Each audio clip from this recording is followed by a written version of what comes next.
ये दुनिया की सबसे खौफनाक और असली सर्वाइवल स्टोरी है।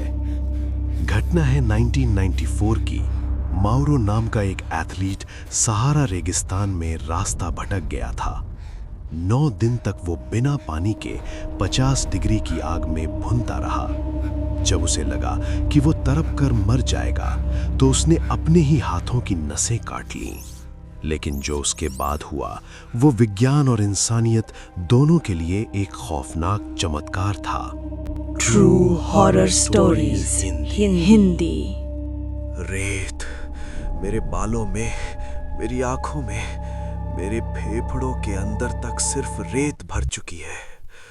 मेरा नाम माउरो है। मैं सहारा रेगिस्तान के बीचों बीच हूँ।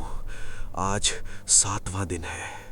मेरे पास पानी की आखिरी बूंद 4 दिन पहले खत्म हो चुकी थी। सूरज मेरी चमड़ी को पिघला रहा है। 50 डिग्री की गर्मी, मेरा अपना ही पसीना मेरे शरीर में सूखकर नमक बन चुका है।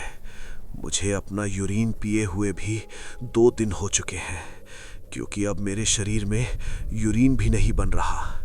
मेरे होंठ फटकर इस कदर सूज चुके हैं कि मैं अपना मुंह बंद नहीं कर पा रहा।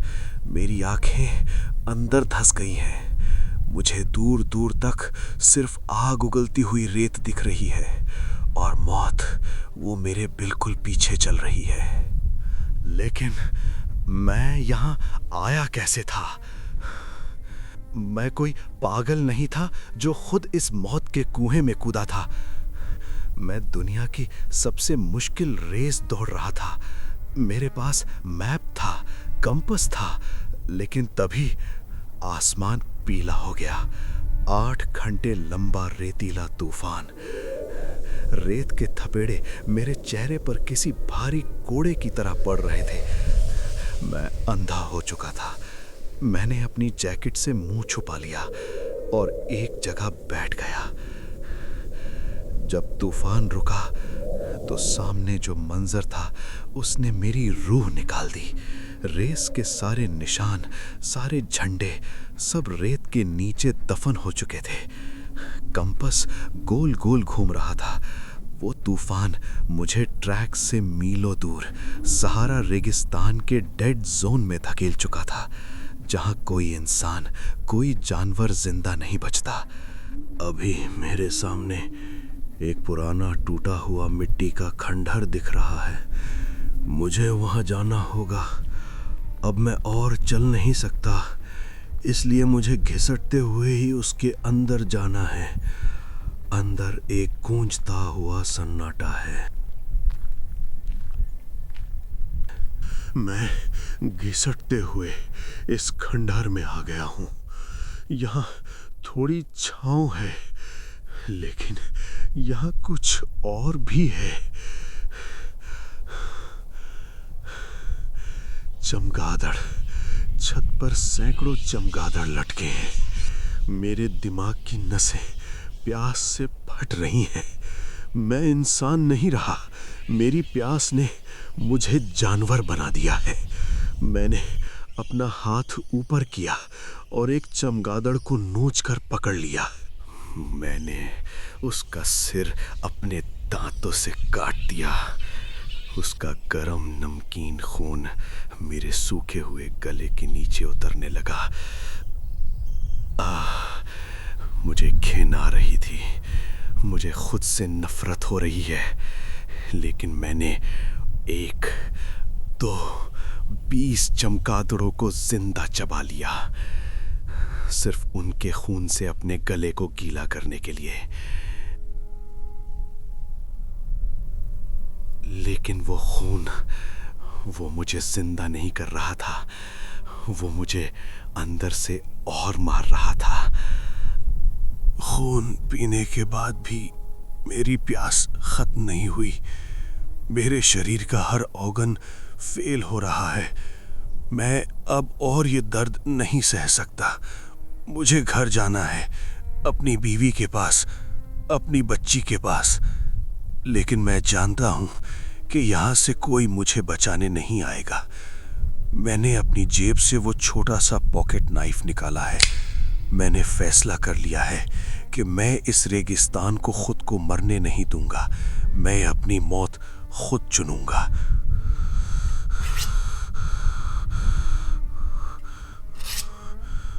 मैंने अपनी दोनों कलाइयों की नसें काट दी हैं।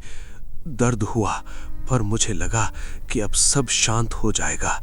मैं बस आंखें बंद करके अपने खून के बहने का इंतजार कर रहा हूं, ताकि मौत मुझे अपनी गोद में सुला ले।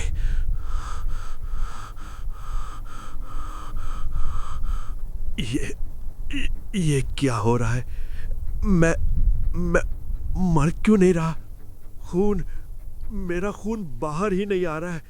मेरी नसें कटी हुई हैं, लेकिन मेरे शरीर में पानी इतना खत्म हो चुका है कि मेरा खून एकदम गाढ़ा थिक हो गया है। जैसे ही वो कटी हुई नसों से बाहर आ रहा है, वो तुरंत जमकर पत्थर क्लॉट बन जा रहा है। भगवान के लिए मुझे मार दो। ये कैसा नर्क है? मैं मरना चाहता हूं। मैंने अपनी नसें काट ली हैं, लेकिन मेरे शरीर का गाढ़ा खून मुझे मरने भी नहीं दे रहा। लोग सोचते हैं कि मौत सबसे डरावनी चीज होती है, पर सच तो यह है कि आज इस 50 डिग्री की उबलती हुई रेत पर मैंने मौत की भीख मांगी थी। मेरे हाथों की कटी हुई नसें खुली हैं, लेकिन मेरा ही खून मुझे आजाद नहीं कर रहा। मैं जिंदा हूं, एक ऐसी जगह पर जहां मौत ने भी मुझसे मुंह फेर लिया है। मैं खुद अपनी ही जिंदगी का एक कैदी बन गया हूं। कल रात मैंने इसी खंडहर में अपनी नसें काटी थी, लेकिन मेरे गाढ़े खून ने मुझे मरने नहीं दिया। जब सुबह मेरी आंखें खुली तो मैंने अपनी कलाई देखी। खून जमकर काले पत्थर जैसा हो गया था। मौत ने मुझे रिजेक्ट कर दिया था। अगर मैं यहां रुकूंगा तो चीलें मुझे जिंदा नोच खाएंगी। मुझे चलना होगा। मैंने अपने शरीर की आखिरी ताकत बटोरी, अपनी शर्ट फाड़ी और अपनी कटी हुई नसों पर कसकर बांध ली।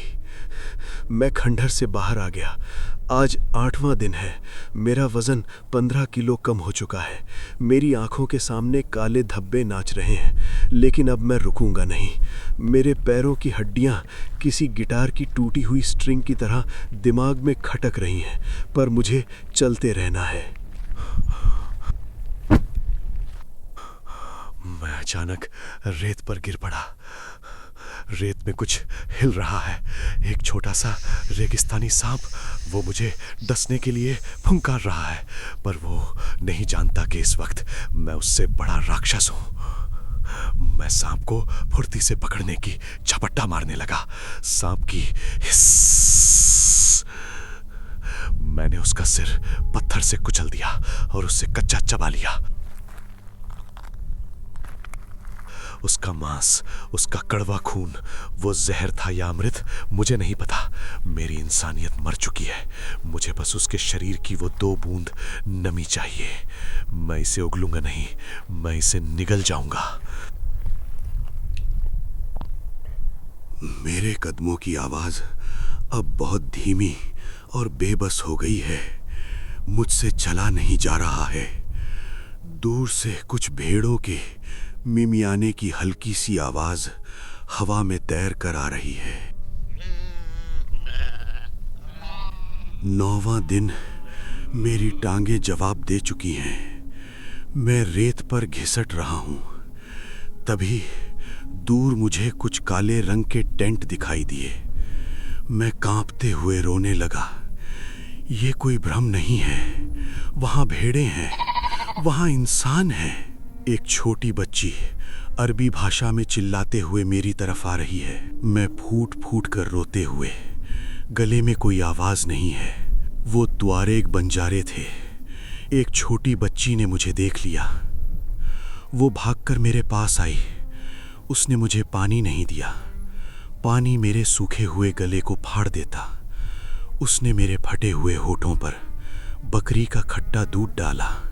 वो दूध कड़वा था, लेकिन दुनिया में उससे मीठा कुछ नहीं था। उन बंजारों ने मुझे बचा लिया था। मैं 299 किलोमीटर दूर अल्जीरिया के बॉर्डर तक भटक कर आ गया था। लोग कहते हैं कि चमत्कार होते हैं, पर सच तो ये है कि आज सालों बाद भी जब मैं एक गिलास साफ पानी पीता हूँ तो मुझे उस पानी में उस कच्चे सांप का खून और अपनी कटी हुई नसों का दर्द महसूस होता है। वो रेगिस्तान मुझे मार नहीं पाया, पर उसने मेरे अंदर के कमज़ोर इंसान को वहीं रेत में दफना दिया था। ऐसी ही और कहानियां सुनने के लिए ट्रू हॉरर स्टोरीज हिंदी को सब्सक्राइब करें, क्योंकि इस चैनल पर बहुत सारी सीरीज और स्टोरी आने वाली है जिसमें भूत चुड़ैल से ज्यादा आपको हकीकत की घटनाएं सुनने को मिलेगा। True horror stories Hindi.